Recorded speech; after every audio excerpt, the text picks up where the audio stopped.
All right, everyone, welcome back to Oxygen for the Soul. This week's Parasha Pinhas. Parasha Pinhas is a fascinating one. It is one of the, I would argue, one of the, again, like so many of the other parashiyot, but this one in particular is very, very difficult to understand. And you have to understand that as we go through the parasha itself, we talk about some of these ideas, and a little bit of a disclaimer that this class is more of a quick class. The topic is very deep and long. But before I forget, this week's class is dedicated in loving memory and of Leah nishmat, the matron of our synagogue, Mrs. Lily Safra, Leah bat Dov HaKohen, v'chanala v'shalom. May her neshama have an Leah. Okay, so parasha itself is very difficult to fully appreciate and understand. We're talking about a parasha that is dealing with some of the core issues that we've been thinking about as a society for the last 100 years. We're talking about fanaticism. And fanaticism is shouldn't be taken out of context. Like when we think about religious people, we think about zealots, we think about people who are, not thinking deeply. These are people that, Tolstoy said, it's the religion is the opium for the masses. People are no longer thinking. These are people who are just doing whatever they want to do. So what's interesting is that the parasha itself begins in middle. It's as a segue from last week's parasha into this week's parasha. So last week's parasha, remember, was Parashat Balak, and Balak hired Bilam. Balak was the king. He hired Bilam, who was a sorcerer, to curse the Jewish people. He tries 3 times and they fail. So what do? They realize that the Jewish people are at a very high moral standing, and people that have very high moral standings cannot be cursed. Curses do not work against people who are really working deeply on becoming better human beings. Although those negative evil forces can impact people, especially people who are of low moral standing. So they come up with a plan. They realize the curses are not working, so what are we going to do? They get together a group of people, right? I'm going to find the Pesukim in a minute. Here we go. Vayeshev Yisrael b'shitim. Okay, they devise the plan. Okay. And Vayichal ha'am liznot. And the people began to stray away from immorality. They were involved in znut, debauchery. El benot Moab, with the daughters of Moab. V'tikre'ena la'am. And they invited the people, lezivchei Elohehem, to the feasts of their gods, the foreign gods. Ve'yochal ha'am, and the people ate, v'ishtachavu, and they prostrated themselves, le'Elohehem, to their gods. V'yitzamad Yisrael, and the Jews became attached.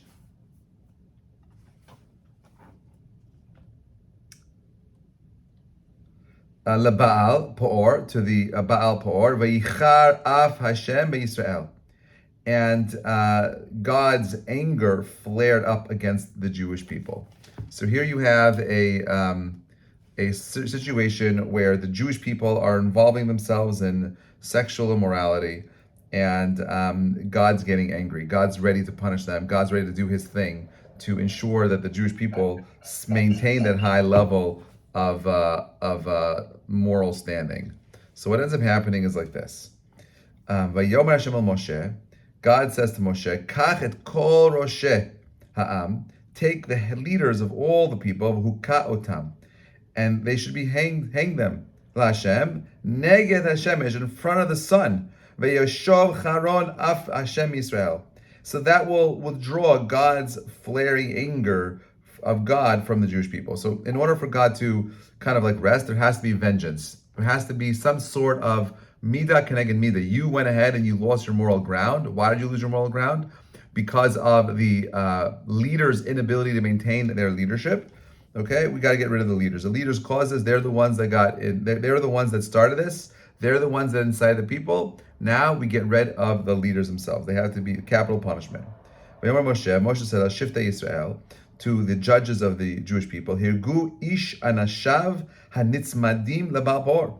Go ahead and let each man kill his men who were attached to Baal Peor. Anyone who was involved in doing this licentious act of immorality with Baal Peor. Baal Peor, you have to understand, is the most debased idol worship in the world. The Baal Peor philosophy was one of you do whatever feels good. So the way in which you would serve it is by defecating in front of the Baal Por. You would literally urinate and excrement on this thing. You would fornicate anything that felt good. This Avodah Zarah was about recognizing that life is only about pleasure, complete hedonism. That's what Baal Por was. And that we as Jews reject this idea that you could do whatever you want, whenever you want. We believe that, and the opposite, that Kedusha, holiness, is an extension of creating boundaries. Boundaries does not mean limiting your pleasure. Boundaries means knowing when to enjoy those pleasures. It means enjoying the world at the right time, in the right place, the right person. And suddenly, Ish Mibnei Israel, a man of the Jewish people, Ba, he comes, V'yikarev elachav, and he comes close to his brothers, Et Midyanot, and the Midianite women, Le'enei Moshe, in front of Moshe, Le'enei Kol Hadaf in Israel, in front of all the eyes of the Jewish people. V'hema, and they were bochim, they were crying, Petach Ol HaMoed, in front of the Ol HaMoed. Why were they crying? Because they saw that they were doing this act of immorality in front of the tent of meetings, Ol HaMoed. Vayar Pinhas ben Elazar, ben Aharon HaKohen, and Pinhas, the son of Elazar, the son of Aaron. This is a descendant of Aaron. Okay, Aharon HaKohen. Sound is cut off. Can you still hear me right now? Hello? Hello? Looks like it's working at my end. Check your speakers.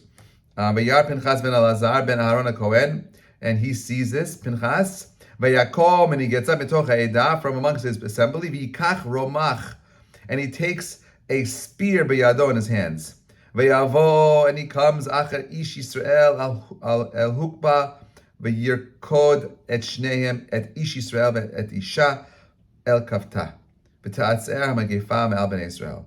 Pinchas takes a spear in his hand, and he impales both these two people, the man of Israel and the woman of Midian, through their stomach, and the Magefa, the plague, stops. 224,000 people are dying from the plague of the Jews involving themselves in this horrible act of idolatry and adultery.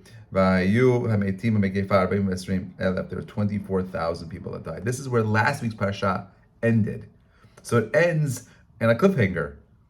And it does so, Rabbi Sachs points this out, and I think he's right, on purpose. The Chachamim said, this is something we need people to think about. I don't want you to rush through this.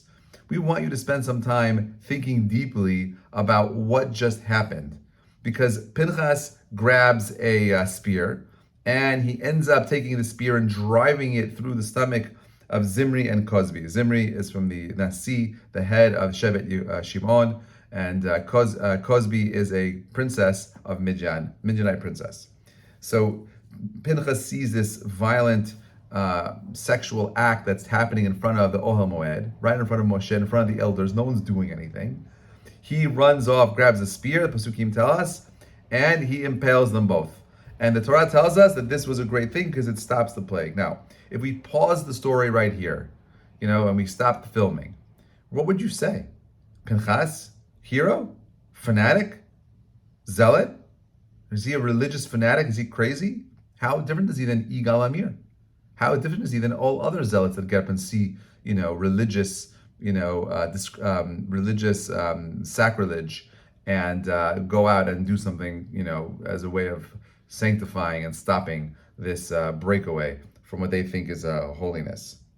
Pasuk asks us to stop and think about these ideas in last week's parsha. But the parsha this week continues. Vaydaber Shalom Moshe le'emor. God says to Moshe, tell the Jewish people as follows. Pinchas ben Elazar ben Aharon HaKohen, right? Pinchas, the son of Elazar, the son of Elazar, the son of Aharon, the Kohen, Heshiv et chamati.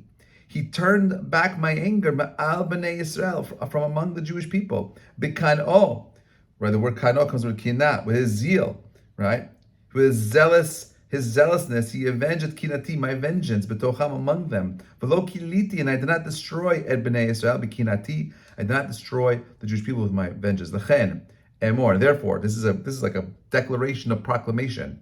Emor, hineni, let it be known that hineni noten lo et briti shalom. I am going to give my covenant of peace to Pinchas. What? The guy just murdered two innocent people, and now we're giving him the Nobel Peace Prize? The question is, why? And not only that, his children and his grandchildren forever are going to be Kohanim. Tachat asher kineh, because as a reward for the fact that he took vengeance, l'Elokav, for his God, v'yichaper el bnei Yisrael, al bnei Yisrael, and he was made atonement for the Jewish people. V'shem ish Yisrael, in the name of the person whom was slain.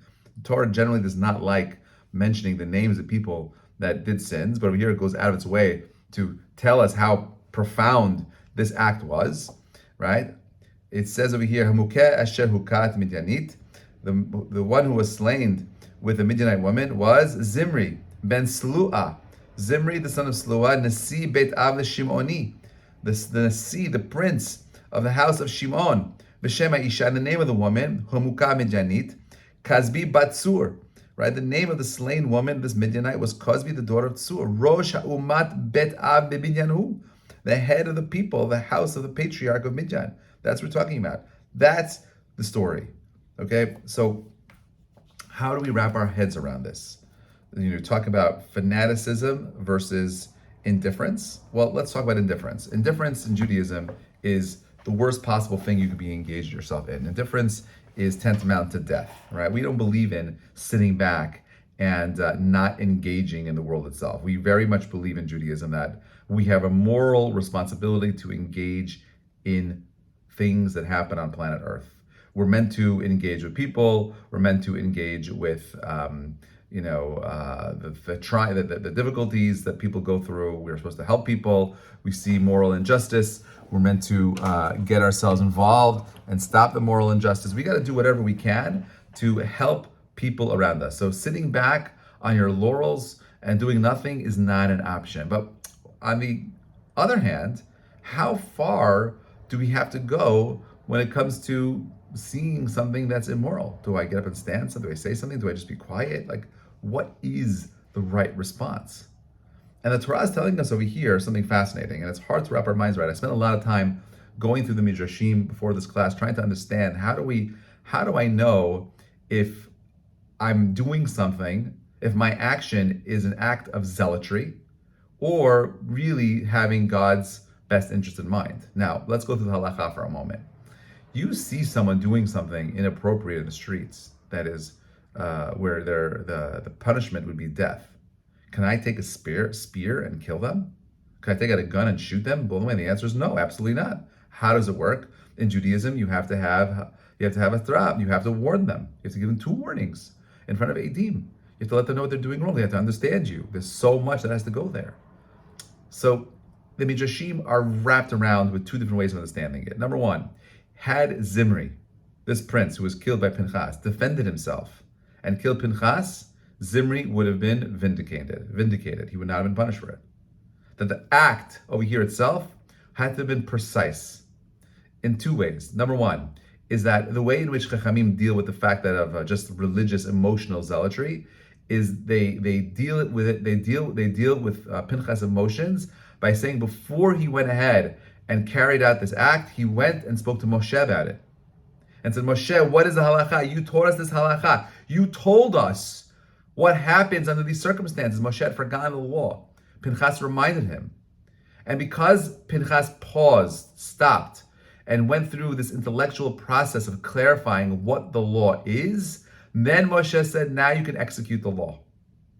Only you can. Meaning, it can't just be that you find yourself in this emotional place, you're stirred up emotionally, and now you want to go ahead and respond. No, it does not work like that. The way in which you are allowed to go ahead and do something of this nature is by pausing, reflecting, and speaking to a competent, this is so important, to have a competent rabbi, posek, that you're speaking to. So often do I find that people ask the wrong people the right questions and are getting the wrong answers to great questions. You have to have someone, this is important, you have to have someone that knows you, someone who understands where you're coming from, someone who's competent, someone who you can trust, someone who's not thinking about their own personal gain, someone who's giving you etzah, information, advice based on where your unique journey is taking you. Okay, not just a cookie cutter kind of response. You need someone who understands where you're coming from. All rabbis are human, they're fallible, even me. It's so important, though, to build a relationship with a mentor slash rabbi, rebbitzin, whoever it is, life coach, who's going to understand who you are and then give you the advice based on where you are coming from. Pinhas does that. He has his rebbe, his great uncle, right? Pinhas is Moshe's great nephew. He says, uncle, uncle, uncle, this is what happened. His uncle looks at it, says, this is what you got to do. And he does it. The fact that he stopped, paused, and acted without it just being a straight and emotional response, that's what prevented it from being an act of zealotry. He was not indifferent. Indifference is tantamount to spiritual death. Indifference I call indifferent people the walking dead, right? Because they are living a life where they're walking around, but they don't really have any morals, values that they're standing behind. So you have the walking dead indifference, and then you have the zealots. But in order to be a religious zealot for Judaism, you have to have a specific kind of criteria, and that criteria is your motivation cannot be emotional. How many times you see people? There was something that happened last week in the Kotel where religious, I don't know what kind of Jews, but we'll just call them, religious Jews, who came in and they interrupted a bat mitzvah that was happening at the Kotel, and they ripped up their reform books and so on and so forth. That's zealotry. How do I know that's zealotry? I guarantee you they didn't ask their rabbi if that's what they should do. I guarantee you that these people came there with their fanatic beliefs, and it was all emotional, and they responded emotionally. That is not Judaism. When you see people do religious intolerance, that is not Judaism. A student of mine was walking through the streets in this very religious community in Jerusalem, and someone threw paint on her because she wasn't dressed snu'ah. That is not religious. That is not Judaism. That is fanaticism. That is not the Torah's way. The Torah says, Darcheya darchei noam. Its ways are ways of peace. Which is why the Torah has to go out of its way to tell us that this act of Pinhas itself was blessed by peace, because it's so easy to misinterpret his actions. But God, who understands the hearts of men, the hearts of humanity, says that he was not motivated by zealotry, even though they call him a zealot. But the zealotry that we speak of Pinhas has to do more with doing what is right. We're more interested in people standing up and fighting for what is right than doing just what feels good.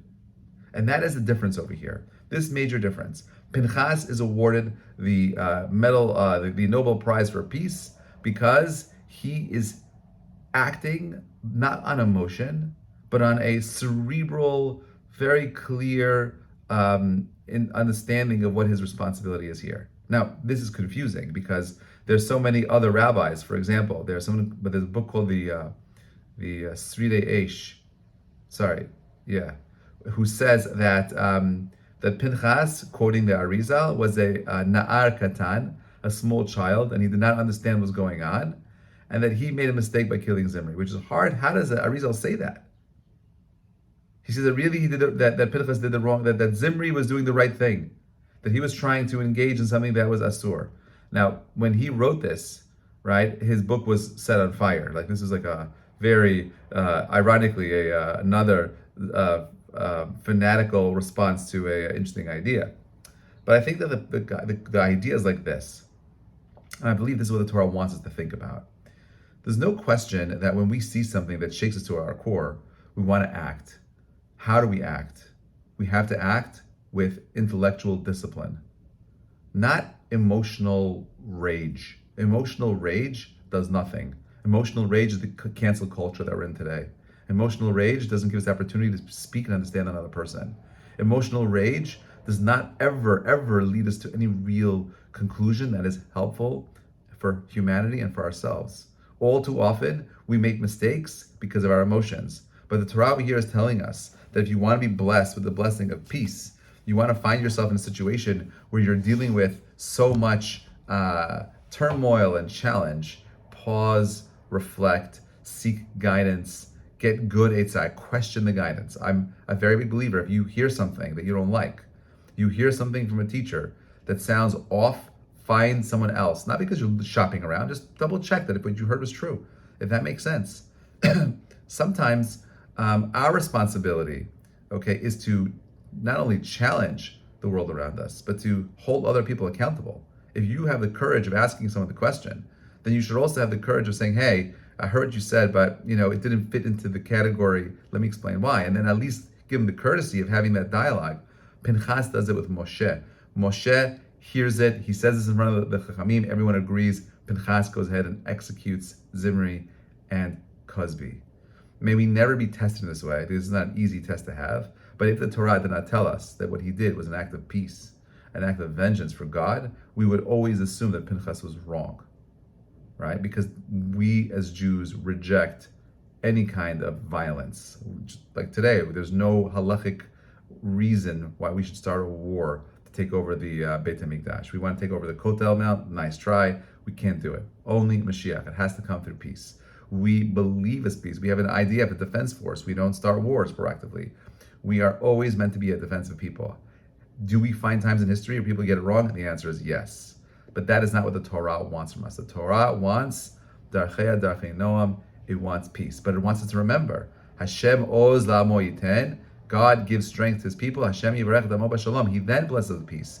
Why does strength come first? If you don't have the power of standing up to the people around you, if you don't have the power to enforce peace, you're not going to have peace.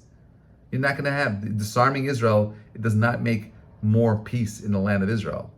Giving Israel the strength that it needs to instill and enforce peace is the only way you can have peace anywhere in the world. This is why the world is falling apart right now. When you have a weak America, who's the police for the planet, when you have a weak country that's supposed to go ahead and enforce the values of this country, everything falls apart very quickly.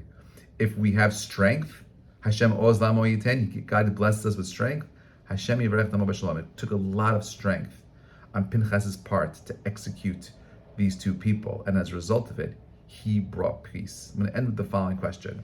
How far are you willing to go to find the courage and the strength to bring peace into the world? Are you willing to stand up to the people? Are you willing to be a voice of truth? Are you finding a balanced, nuanced voice for you to express? And if not, the question is, why not? We're living in a time in history where we need people to stand up and speak up. We need, level-headed people out there, because we have too many crazy people out there. May we be blessed with the bracha of peace. Not only do we bring peace into the world around us, but be mindful that the way in which we bring peace into our world is by bringing it into our inner worlds, into our minds, into our hearts. Shabbat shalom, everybody. Thank you so much for listening.